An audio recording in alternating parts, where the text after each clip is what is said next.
وعطوح السملة وعطوح السملة Szczepaj, urtaetu, szczepaj, urtaetu, szczepaj, Hepali urtaetle. Hepali urtaetle.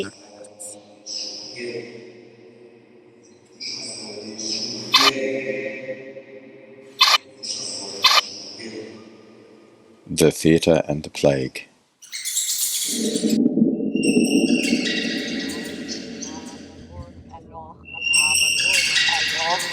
Le cuci lo fasciuti. La colla d'orma. El teatro y la peste. Le théâtre et la peste.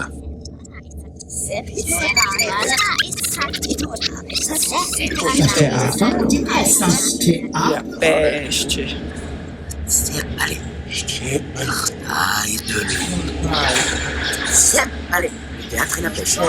المسرح والطاولة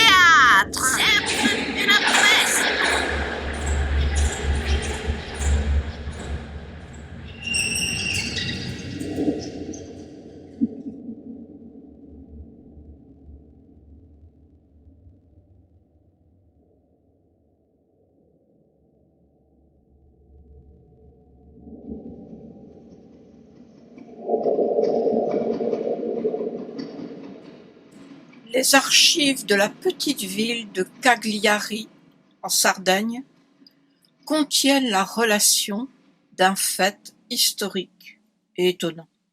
Une nuit de fin avril ou du début de mai 1720, 20 jours environ avant l'arrivée à Marseille du vaisseau le Grand Saint-Antoine, dont le débarquement coïncida avec la plus merveilleuse explosion de peste qui ait fait bourgeonner les mémoires de la cité, Saint-Rémy, vice-roi de Sardaigne, que ses responsabilités réduites de monarque avaient peut-être sensibilisé aux virus les plus pernicieux, eut un rêve particulièrement affligeant.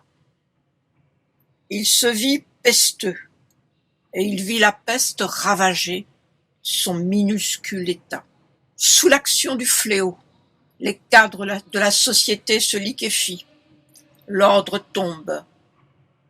Il assiste à toutes les déroutes de la morale, à toutes les débâcles de la psychologie. Il entend en lui le murmure de ses humeurs, déchirées, en pleine défaite, et qui, dans une vertigineuse déperdition de matière, deviennent lourdes et se métamorphosent peu à peu en charbon. Est-il donc trop tard pour conjurer le fléau, même détruit, même annihilé et pulvérisé organiquement et brûlé dans les moelles?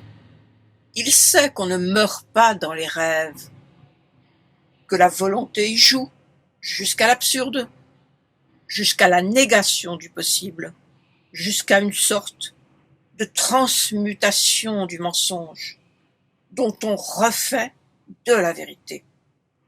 Il se réveille. Tous ces bruits de peste qui courent, et ces miasmes d'un virus venu d'Orient, il saura se montrer capable de les éloigner. Un navire absent de Beyrouth depuis 1 mois, le Grand Saint-Antoine, demande la passe et propose de débarquer. C'est alors qu'il donne, lui, l'ordre fou, l'ordre jugé délirant, absurde, imbécile et despotique par le peuple et par tout son entourage. Il dépêche vers le navire qu'il présume contaminé la barque du pilote et quelques hommes, avec l'ordre pour le Grand Saint-Antoine d'avoir à virer de bord tout de suite et de faire force de voile hors de la ville, sous peine d'être coulé à coups de canon. La guerre contre la peste. L'autocrate n'y allait pas par 4 chemins. Il faut en passant remarquer la force particulière de l'influence que ce rêve exerça sur lui, puisqu'elle lui permit, malgré les sarcasmes de la foule et le scepticisme de son entourage, de persévérer dans la férocité de ses ordres, passant pour cela non seulement sur le droit des gens, mais sur le plus simple respect de la vie humaine, et sur toutes sortes de conventions nationales ou internationales qui, devant la mort, ne sont plus de saison.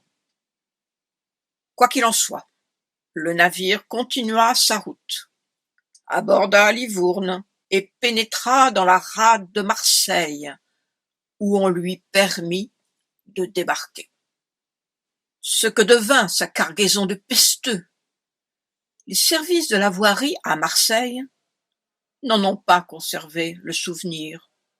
On sait à peu près ce que devinrent les matelots de son équipage, qui ne moururent pas tous de la peste et se répandirent en diverses contrées.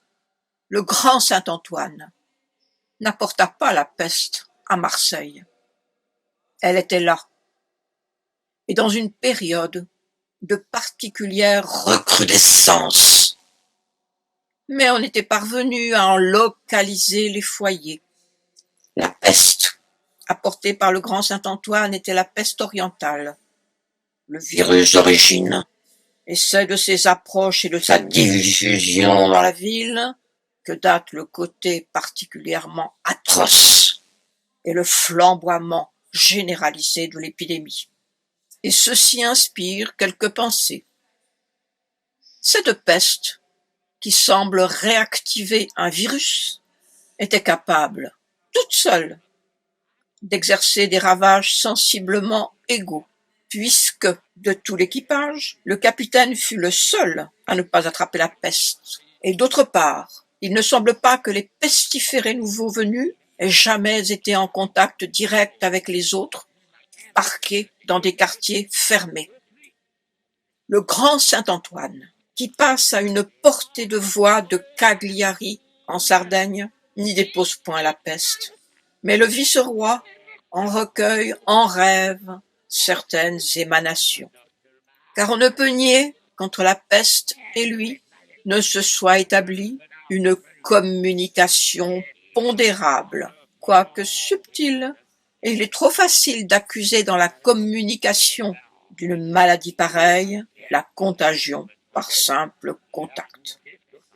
Mais ces relations entre Saint-Rémy et la peste, assez fortes pour se libérer en images dans son rêve, ne sont tout de même pas assez fortes pour faire apparaître en lui la maladie. Quoi qu'il en soit, la ville de Cagliari, apprenant quelque temps après que le navire, chassé de ses côtes par la volonté despotique du prince miraculeusement éclairé, était à l'origine de la grande épidémie de Marseille, recueillit le fait dans ses archives, où n'importe qui peut le retrouver.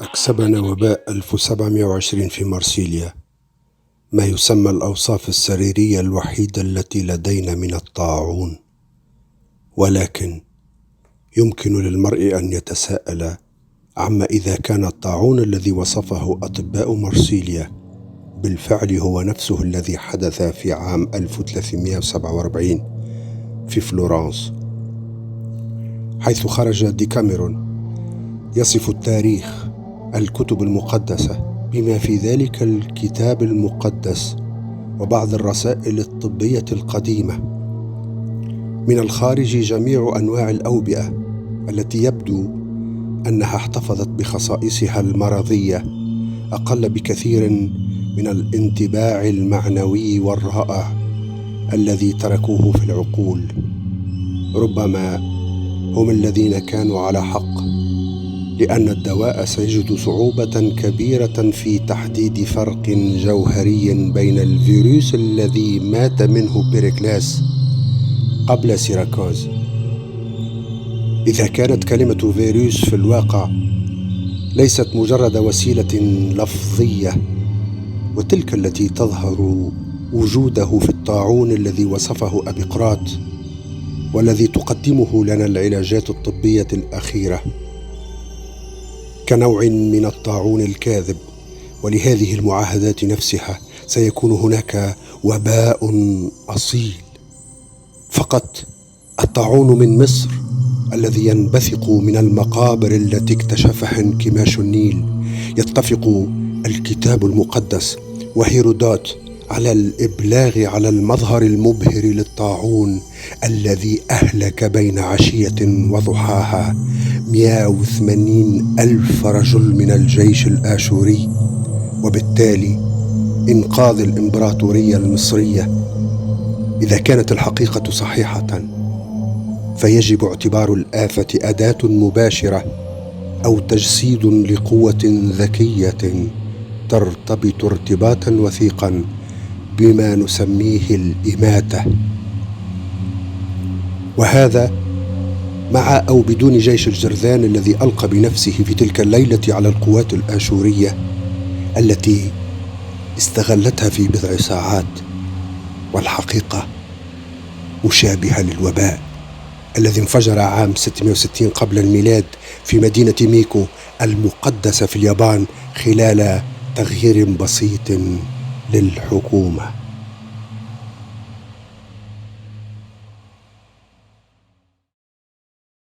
Landsfarsóttina í Provence-héraði árið 1502 sem varð Nostradamus í tilefni til að nýta í fyrsta sinn þá heilunarkrafta sem hann bjó yfir, bar einnig upp á tíma þegar stjórnmálaástandið einkenndist af gríðarlegu umróti. Konungar féllu eða dóu, heilu landssvæðin töpuðust eða voru lögð í rústir, jarðskjálftar gengu yfir sem og alls konar segulbrenglanir, gyðingar flýðu land í hópum, en allt þetta ýmist undanfari eða fylgifiskur hamfara og eyðilegginga í stjórnmálum eða í kosmískri skipan heimsins sjálfs. Þeir sem eru valdir af þeim eru of heimskir til að sjá afleiðingarnar fyrir og ekki nógu siðspilltir til þess að sækjast í raun og veru eftir slíkum ósköpum.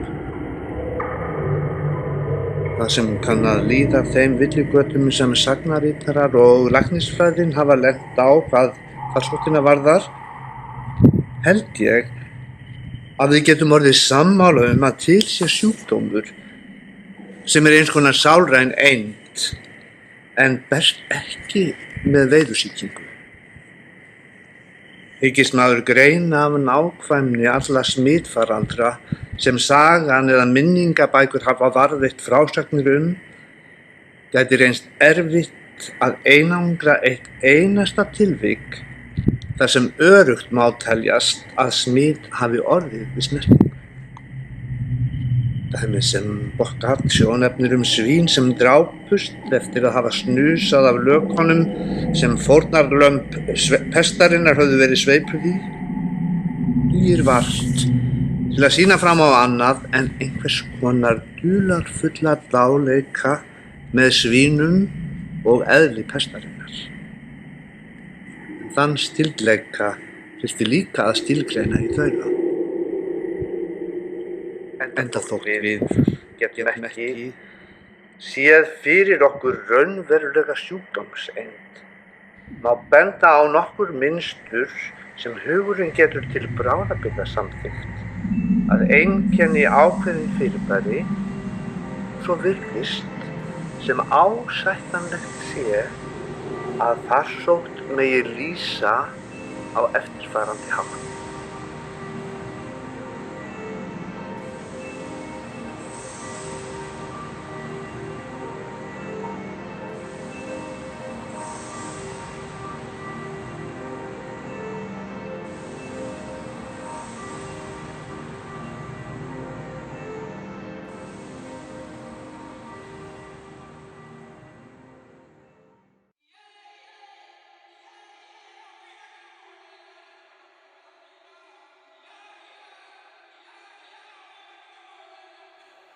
Inkare ka mavonelo ya ntiyiso ya ngqondo ku humelela tindhawu ta ku tshuka.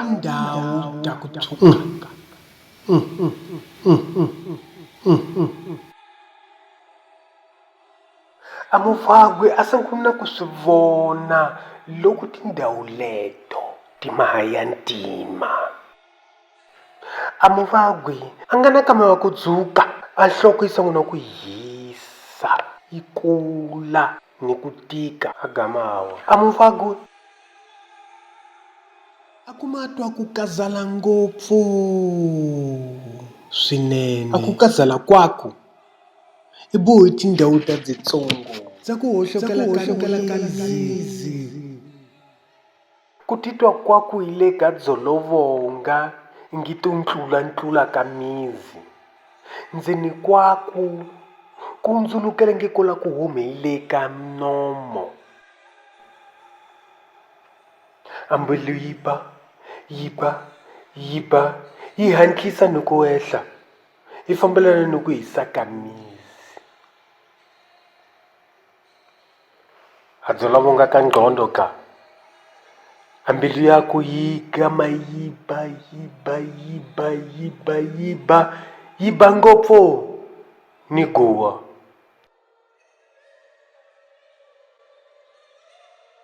A matihlo ya muvabyi yi tshuka ingi ndzilo, a lirimi yi kula. Ku sungula ya ku basa, yi tshuka, yi game mahe ya ntima, ingi makhala. A lirimi yi pfinya muvabyi. Hinkwaswo leswi ku kombisa ku dzuma ka mizi, ku twa mafambele ya mizi. Ingi tilo loko yi dzuma misaveni, ingi ndzilo hansi ka misava, na yi landzelela ka ku huma. Makazi ka tindhawu ya ku tshuka, ku humelela ka ku fehla, a kumbenyana ku humelela ku fana ni rhumbana ka ndzilo. A mizi yi tala hi swirhumbana ku fana ni ndzilo ni na tindhawu misaveni. A swirhumbana na tona ti na tindhawu ka mizi. A swirhumbana swi humelela kusuhi ni xiluma ni makehele. Lomu wa mizi wu susaku handle hinkwaswo swa ku bola ka vutomi. A rhumbana a ya ku kazata ka ndhawu ya mizi, a yi hlayi ku wa vutomi a yi na ndhawu. Ka yi nceka ku dahiwa swinene. Ku fana na kolera ya ku basa, a mavabyi ya ku kazata hi leyi ya ku a yi tikombisi.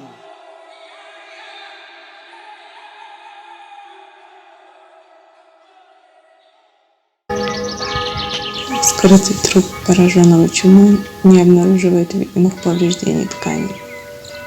Желчный пузырь, отвечающий за фильтрацию тяжелых инертных отходов организма, полон и чуть не лопается. Это белеет черной липкой жидкости, столь плотной, что наводит на мысли о новом виде материи. Кровь в артериях и венах такая же черная и липкая. Плоть тверда, как камень. На стенках мембран желудка, кажется, начались многочисленные кровоизлияния. Все говорит о глубинном нарушении секреции. Но нет ни отмирания, ни разрушения материи, как при проказе или сифилисе. Даже кишки – место самых кровавых расстройств, где вещество доходит до невероятной степени гниения и отвердения. Кишки органически не поражены. Желчный пузырь, из которого приходится почти вырывать содержащийся в нем затвердевший гной, как при некоторых человеческих жертвоприношениях, острым ножом из обсидиана, прозрачным и твердым. Желчный пузырь гипертрофирован и хрупок, но цел, гнется на месте. Нет видимых поражений, нет разрушенных тканей. Однако в некоторых случаях поврежденные легкие и мозг чернеют и становятся гангренозными. Размягченные, изъеденные легкие падают хлопьями вниз ясного черного вещества. Мозг расплавлен, отшлифован, измельчен в порошок, превращен во что-то похожее на черную угольную пыль.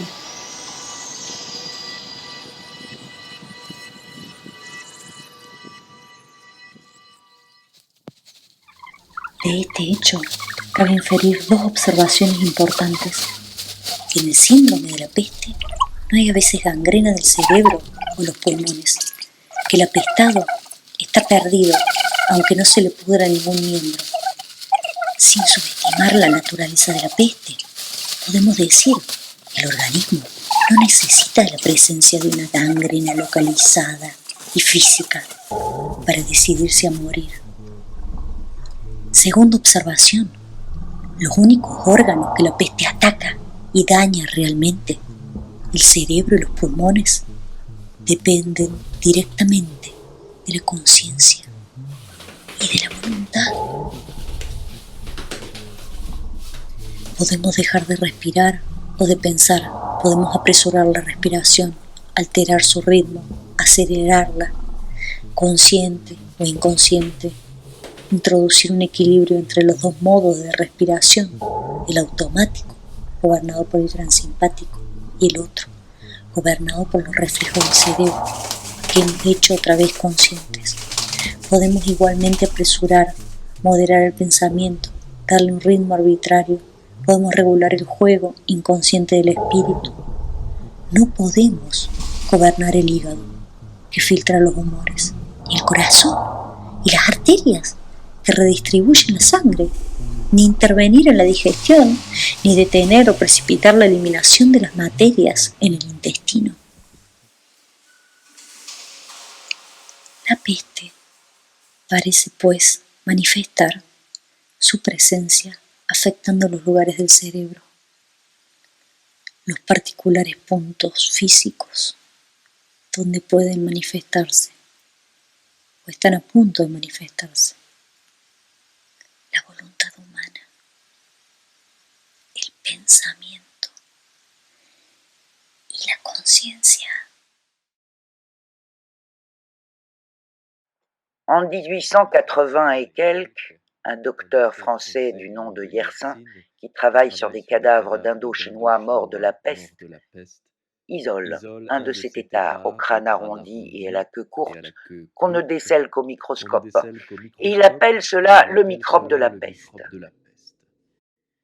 Ce n'est là à mes yeux qu'un élément matériel plus petit, infiniment plus petit, qui apparaît à un moment quelconque du développement du virus, mais cela ne m'explique en rien la peste. Et je préférerais que ce docteur me dise pourquoi toutes les grandes pestes ont, avec ou sans virus, une durée de 5 mois, après laquelle leur virulence s'abaisse. Et comment cet ambassadeur turc, qui passait par le Languedoc vers la fin de 1720, a pu indiquer une sorte de ligne qui, par Avignon et Toulouse, rejoignait Nice à Bordeaux comme la limite extrême de développement géographique du fléau, ce en quoi les événements lui donnèrent raison.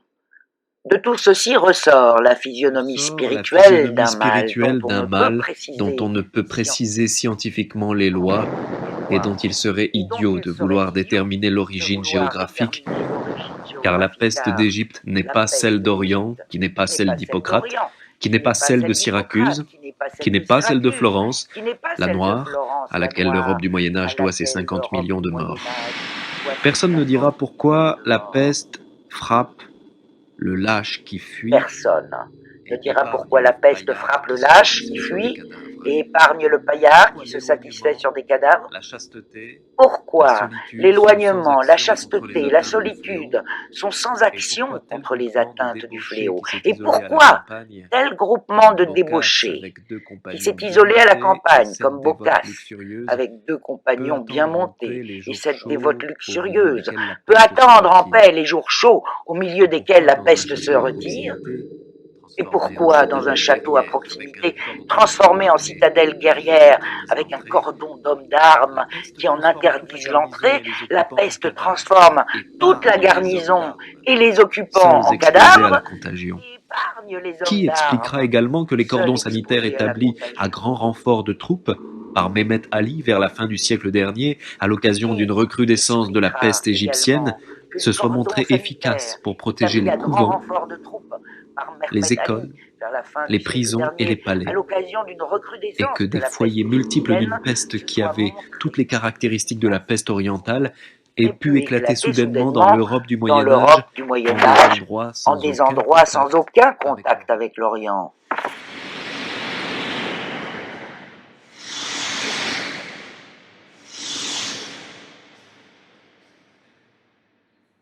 De ces bizarreries, de ces mystères, de ces contradictions et de ces traits, il faut composer la physionomie spirituelle d'un mal qui creuse l'organisme et la vie jusqu'au déchirement et jusqu'au spasme, comme une douleur qui, à mesure qu'elle croît en intensité et qu'elle s'enfonce, multiplie ses avenues et ses richesses dans tous les cercles de la sensibilité. Mais de cette liberté spirituelle avec laquelle la peste se développe, sans race, sans microbes et sans contact, on peut tirer le jeu absolu et sombre d'un spectacle que je m'en vais essayer d'analyser.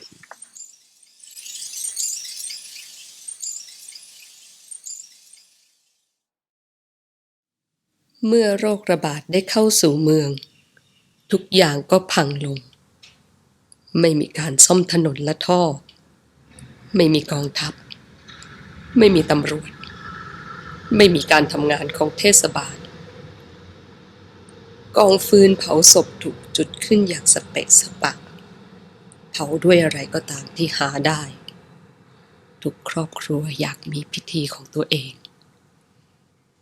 ไม้พื้นที่และเปลวเพลิงที่ถูกจุดขึ้นอย่างบางๆและความอาฆาตแค้นของครอบครัวที่ก่อตัวอยู่รอบกองฟืนหลังจากนั้นไฟก็ลุกโชนขึ้นทั่วด้วยจำนวนศพที่มากมายศพกองพะเนินท่วมถนนเป็นพีระมิดที่ครุขระรุ่งริ่งและเป็นอาหารให้กับสัตว์ทั้งหลายได้แทะกินรอบๆกลิ่นเหม็นลอยคละคลุ้งในอากาศเช่นเดียวกับเปลวเพลิงทั้งถนนถูกปิดตายด้วยกองศพประตูบ้านถูกเปิดออกให้เห็นเหยื่อผู้คลุ้มคลั่งจิตใจของพวกเขาเต็มไปด้วยความน่าขยะแขยงแพร่กระจายและโหยหวนไปทั่วท้องถนนโรคร้ายนั้นหมักหมมอยู่ในอวัยวะภายในของพวกเขากระจายไปทั่วร่างกายระบายออกด้วยการระเบิดหัวครั้งใหญ่เหยื่อคนอื่นๆที่ไม่มีฝีอาการเพ้ออาการปวดหรือผื่นเฝ้าดูตัวเองอย่างเย่อหยิ่งในกระจกพวกเขาคิดว่าตัวเองสุขภาพแข็งแรงดีแต่พวกเขาก็ตายลงไปในขณะที่มือนั้นถือถ้วยมีดโกนที่เต็มไปด้วยความหยามเหยียดต่อเหยื่อคนอื่นกระแสเลือดข้นคลักเต็มไปด้วยพิษสีของฝิ่นและความทรมานไหลทะลักออกมาจากศพพวกคนประหลาดเดินผ่านใส่ชุดหลอมด้วยขี้ผึ้งจมูกยาวยิ่งกว่าไส้กรอกตาใสอย่างแก้วยืนตระหง่านอยู่บนรองเท้าแบบญี่ปุ่นที่ทำด้วยแผ่นไม้2 ชั้นชิ้นหนึ่งเป็นแนวขวางรองรับฝ่าเท้าอีกชิ้นหนึ่งเป็นแนวตั้งเอาไว้ป้องกันพวกเขาให้ห่างจากของเหลวติดเชื้อส่งเสียงสวดมนต์เดินคาถาใช้ภาษาประหลาดที่ไม่สามารถจะปกป้องพวกเขาจากการจมดิ่งสู่เตาเผาเมื่อถึงเวลาของพวกเขาเองความเย่อหยิ่งความไม่รู้ของหมอพวกนี้กำลังทรยศความกลัวและความไม่ประสาของพวกเขาเองไอ้พวกกากเดนสังคมมันกลับรอดได้ด้วยความโลภที่คลุ้มคลั่งเปิดประตูปล้นสะดมเศรษฐีที่ไร้ประโยชน์ที่ไม่คิดจะทำอะไร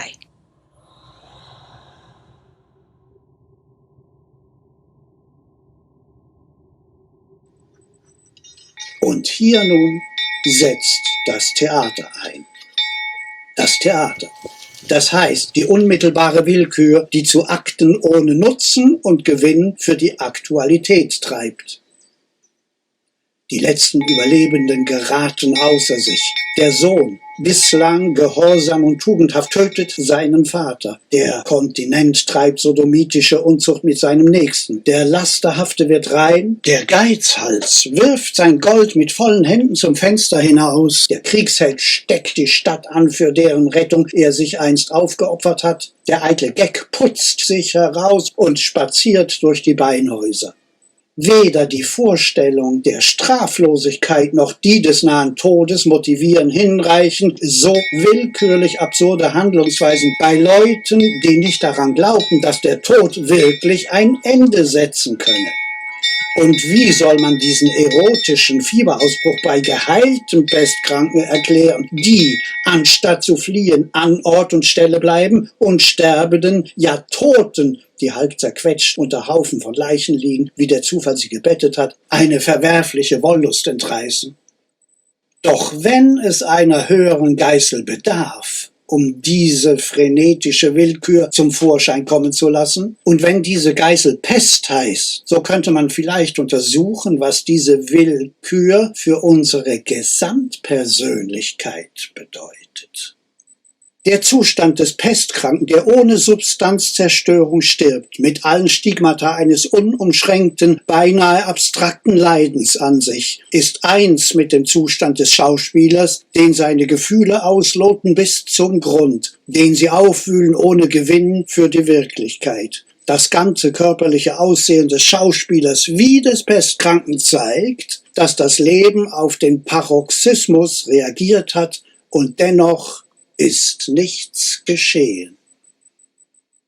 Zwischen dem Pestkranken, der schreiend dahinjagt in der Verfolgung seiner Vorstellungen, und dem Schauspieler in Verfolgung seiner Sensibilität, zwischen dem Lebendigen, der sich Figuren erschafft, auf die er sonst niemals verfallen wäre und denen er inmitten eines Publikums von Leichen und rasenden Irren Wirklichkeit verleiht, und dem Dichter, der ganz unangebracht Figuren erfindet und sie einem gleichermaßen trägen oder rasenden Publikum überantwortet, gibt es noch andere Parallelen, die über die einzigen Wahrheiten Rechenschaft ablegen, die zählen und die Wirkung des Theaters wie die der Pest auf die Ebene einer echten Epidemie erheben.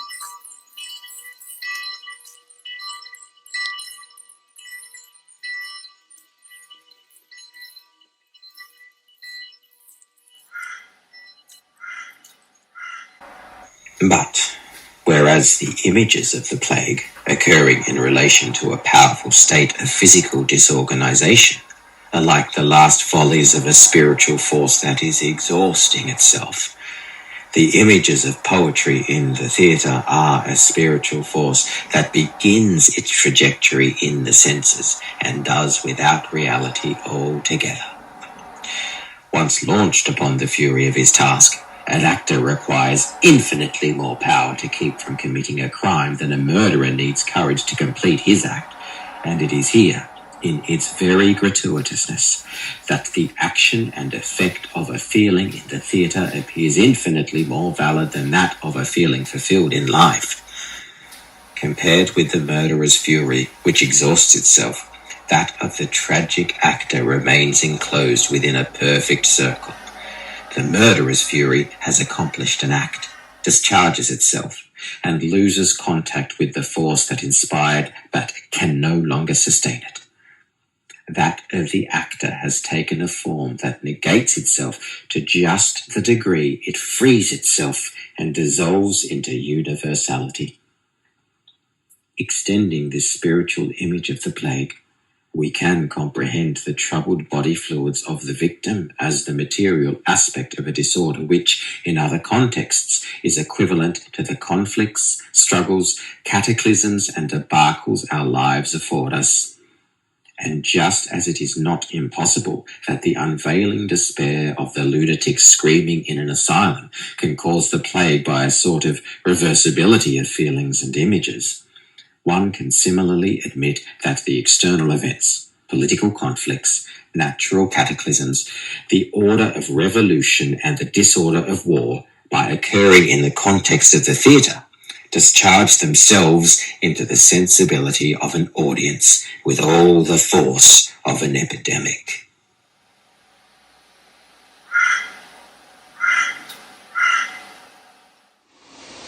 San Agustín, en la ciudad de Dios, lamenta esta similitud entre la acción de la peste que mata sin destruir órganos y el teatro que, sin matar, provoca en el espíritu, no ya de un individuo, sino de todo un pueblo, las más misteriosas alteraciones.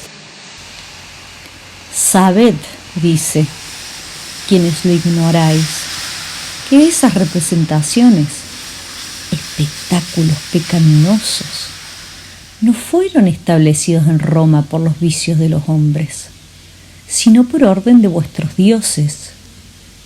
Sería más razonable rendir honores divinos a Escipión que a dioses semejantes.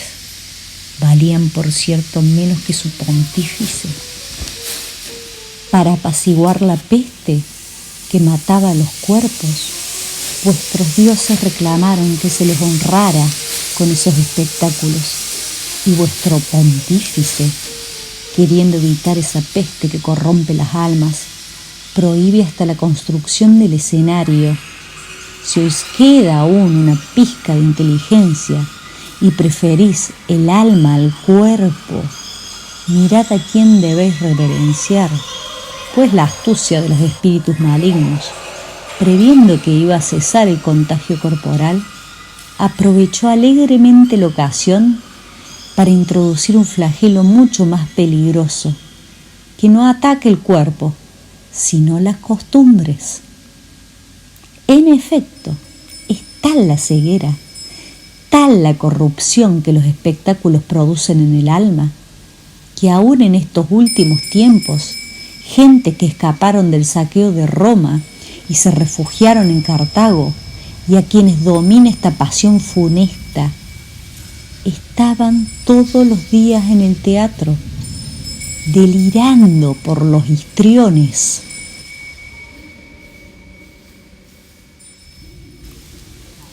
Es inútil dar razones precisas de ese delirio contagioso. Tanto valdría investigar por qué motivos el sistema nervioso responde al cabo de cierto tiempo a las vibraciones de la música más sutil, hasta que al fin esas vibraciones lo modifican de modo duradero. Ante todo, importa admitir que, al igual que la peste, el teatro es un delirio y es contagioso. El espíritu cree lo que ve y hace lo que cree. Tal es el secreto de la fascinación. Y el texto de San Agustín no niega en ningún momento la realidad de esta fascinación. Sin embargo, es necesario redescubrir ciertas condiciones para engendrar en el espíritu un espectáculo capaz de fascinarlo. Y esto no es simplemente un asunto que concierne al arte.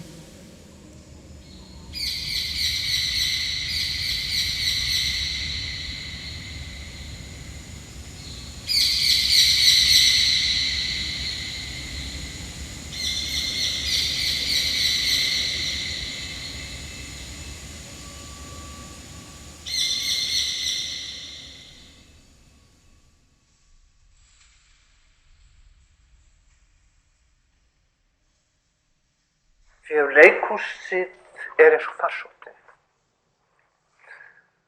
Það ekki vegna þess eins að hefur sömu áhrif á mannfjölda á hún og kemur honum í samskonar uppnám.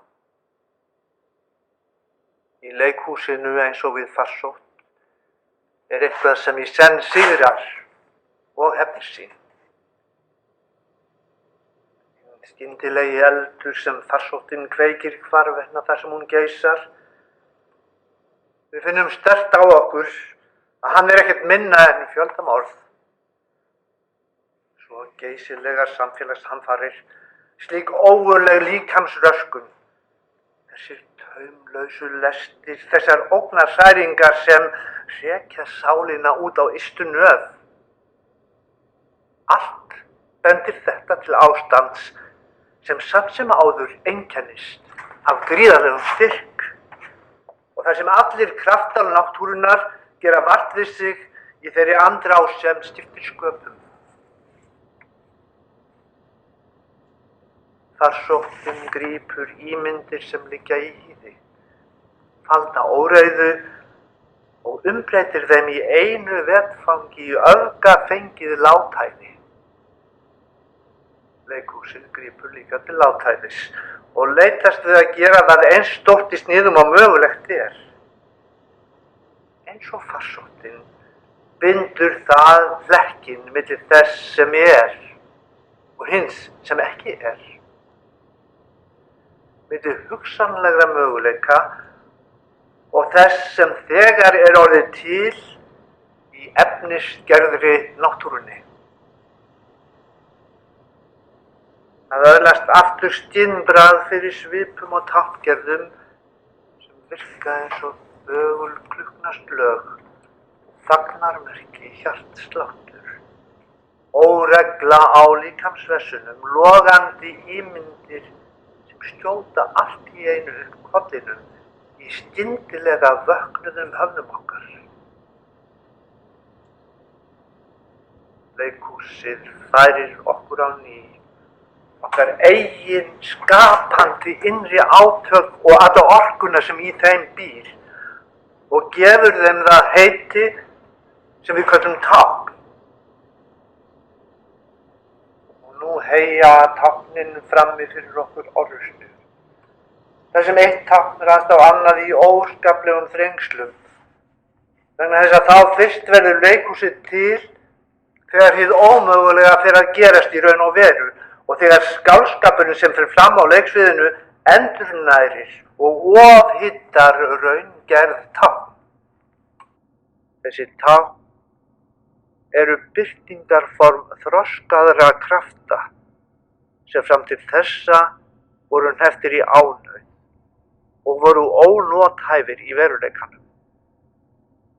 En brjótast nú fram í ótrúlegum ímyndum sem veita athöfnum sem í eðli sínu eru óvinveittar lífi samfélagana, bæði þegn og tilverurétt.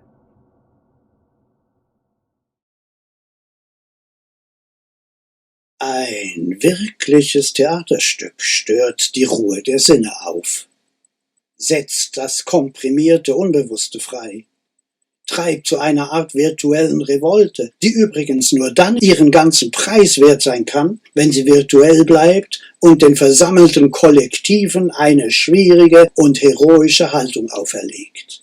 So sehen wir in Fort Annabella zu unserer größten Bestürzung, wie ein geschlagenes Wesen, sobald sich der Vorhang hebt, den unverschämten Anspruch auf Inzest vertritt und zu seiner Verkündung und Rechtfertigung mit allem Nachdruck seine Jugendlichkeit und seine Bewusstheit geltend macht. Keinen Augenblick ist es wankelmütig. Keine Minute lang zögert es und zeigt auf diese Weise, wie wenig alle Schranken bedeuten, die ihm in den Weg gelegt werden können. Noch im Verbrechen beweist es Heroismus und diesen Heroismus stellt es verwegen zur Schau. Alles treibt es in diese Richtung vorwärts, alles macht es überschwänglich, weder Himmel noch Erde kümmern es, einzig und allein die Macht seiner konvulsivischen Leidenschaft, der die ebenso rebellische, ebenso heroische Leidenschaft Annabellas entspricht. Nicht aus Reue weine ich, sagt sie, sondern aus Angst, nicht ans Ziel meiner Leidenschaft zu gelangen. Alle beide heucheln und fälschen und lügen sie, um ihrer übermenschlichen Leidenschaft willen, die die Gesetze eindämmen und schikanieren, die sie aber über die Gesetze erheben werden. Rache um Rache, Verbrechen um Verbrechen. Gerade wenn wir sie bedroht, umstellt, verloren glauben, wenn wir sie wie Opfer beklagen möchten, geben sie zu erkennen, dass sie drauf und dran sind, es dem Schicksal Drohung für Drohung und Schlag für Schlag heimzuzahlen. Wir begleiten sie beide von Exzess zu Exzess, von Forderung zu Forderung. Annabella wird gefangen genommen, des Ehebruchs, des Inzests überführt, mit Beleidigungen überschüttet, mit Füßen getreten, an den Haaren geschleift, und groß ist unsere Bestürzung darüber, dass sie nicht etwa nach einer Ausflucht sucht, sondern ihren Henker sogar noch herausfordert und in einer Art von hartnäckigem Heroismus in Gesang ausbricht. Das ist der Gipfel der Revolte, ist unaufhörliche, exemplarische Liebe, die uns Zuschauer vor Angst keuchen lässt bei der Vorstellung, niemand und nichts könnte sie je zur Besinnung bringen.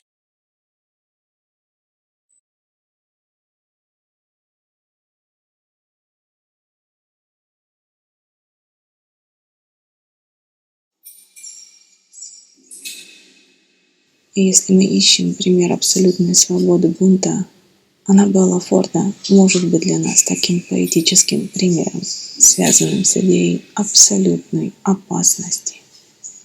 И когда мы думаем, что дошли до крайней степени ужаса, крови, попранных законов, поэзии, наконец, которая освещает бунт, нам приходится идти еще дальше в этом помрачении разума, которое ничто не в силах остановить. Но в конце концов, скажем нам, только месть и смерть ожидает столь дерзкое и столь безудержное злодеяние.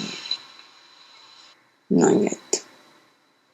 Джованни, любовник, вдохновленный восторженным поэтом, поднимается над местью и преступлением благодаря новому преступлению, страстному и неописуемому, превосходя страх и ужас посредством еще большего ужаса, который опрокидывает законы, мораль и тех, кто осмеливается выступить поборниками справедливости. Ловушка сплетена умело. Большой праздник подготовлен. Среди гостей скрываются сыщики и наемные убийцы, готовые по первому сигналу броситься на него. Но этот загнанный, обреченный человек, вдохновленный любовью, никому не позволит вынести приговор этой любви.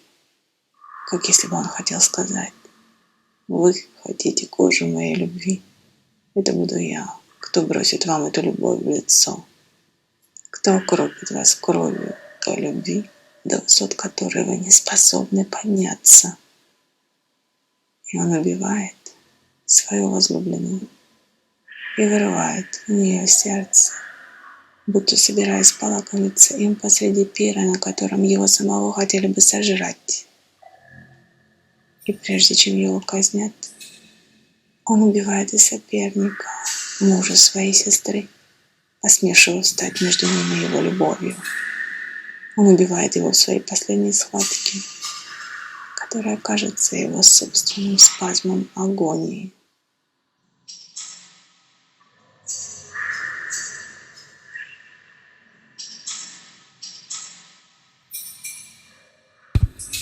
Comme la peste, le théâtre est donc un formidable appel de force qui ramène l'esprit par l'exemple à la source de ses conflits.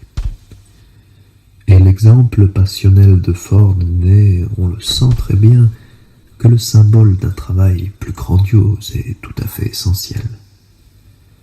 La terrorisante apparition du mal, qui dans les mystères d'Éleusis s'était donnée dans sa forme pure et était vraiment révélée, répond au temps noir de certaines tragédies antiques que tout vrai théâtre doit retrouver. Si le théâtre essentiel est comme la peste, ce n'est pas parce qu'il est contagieux, mais parce que, comme la peste, il est la révélation, la mise en avant, la poussée vers l'extérieur d'un fond de cruauté latente par lequel se localisent sur un individu ou sur un peuple toutes les possibilités perverses de l'esprit. Comme la peste, il est le temps du mal, le triomphe des forces noires, qu'une force encore plus profonde alimente jusqu'à l'extinction. Il y a en lui, comme dans la peste, une sorte d'étrange soleil, une lumière sphère d'une intensité anormale, où il semble que le difficile et l'impossible même deviennent tout à coup notre élément normal. Et l'Annabella de Ford, comme tout théâtre vraiment valable, est sous l'éclat de cet étrange soleil. Elle ressemble à la liberté de la peste, où de degré en degré, d'échelon en échelon, l'agonisant gonfle son personnage, où le vivant devient au fur et à mesure un être grandiose et surtendu. On peut dire maintenant que toute vraie liberté est noire et se confond immanquablement avec la liberté du sexe qui est noire elle aussi, sans que l'on sache très bien pourquoi. Car il y a longtemps que l'éros platonicien, le sens génésique, la liberté de vie, a disparu sous le revêtement sombre de la libido que l'on identifie avec tout ce qu'il y a de sale, d'abject, d'infamant dans le fait de vivre, de se précipiter avec une vigueur naturelle et impure, avec une force toujours renouvelée vers la vie. Et c'est ainsi que tous les grands mythes sont noirs, et qu'on ne peut imaginer hors d'une atmosphère de carnage, de torture, de sang versé, toutes les magnifiques fables qui racontent aux foules le premier partage sexuel et le premier carnage des sens.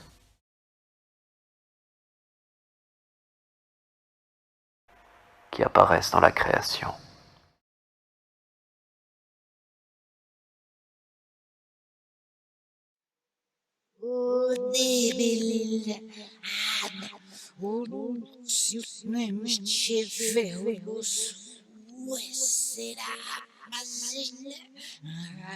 Oh, teatro, como a peste é feito à imagem dessa carnificina, dessa essencial separação.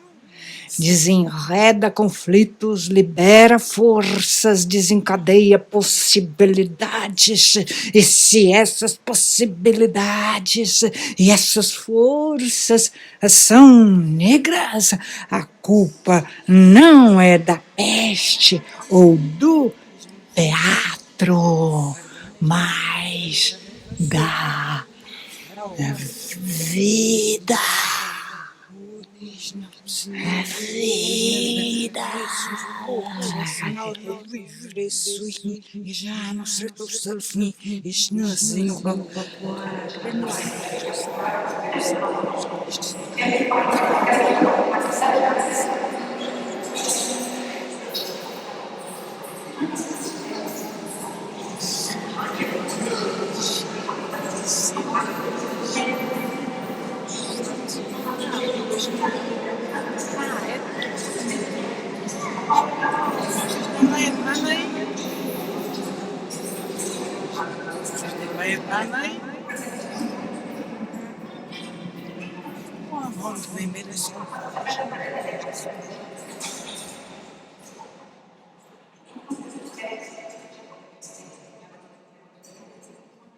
E não consideramos que a vida, tal como é e tal como a fizeram para nós, seja a razão de exaltações. Parece que através da peste e coletivamente um gigantesco abscesso, dando tanto moral quanto social, é vazado. E assim como a peste, o teatro existe para vazar abscessos coletivamente. Pode ser que o veneno do teatro, lançado no corpo social, o desagregue, como diz Santo Agostinho.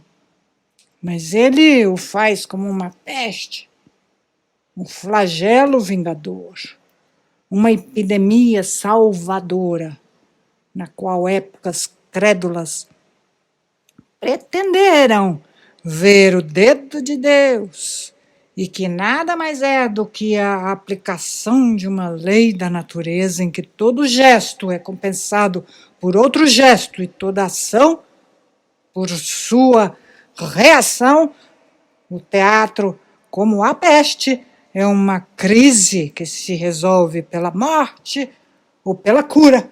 E a peste é um mal superior porque é uma crise completa, após a qual resta apenas a morte ou uma extrema purificação. Também o teatro é um mal, porque é o equilíbrio supremo que não se adquire sem destruição. Teatro convida o espírito a um delírio que exalta suas energias. E para terminar, pode-se observar que, do ponto de vista humano, a ação do teatro, como a ação da peste, é benfazeja, pois, levando os homens a se verem como são, faz cair a máscara, põe a descoberto a mentira, a tibieza, a baixeza, o engodo. Sacode a inércia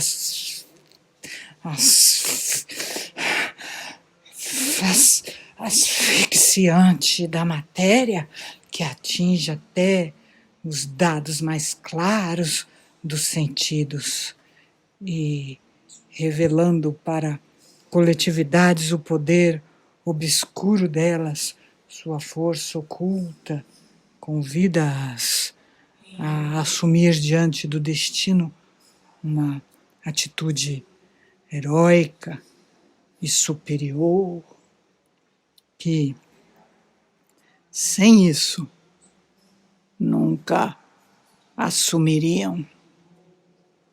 E a questão que agora se coloca é saber se nesse mundo em declínio, que está se suicidando sem perceber, haverá um núcleo de homens capazes de impor essa noção superior do teatro que devolverá a todos nós, o equivalente, natural,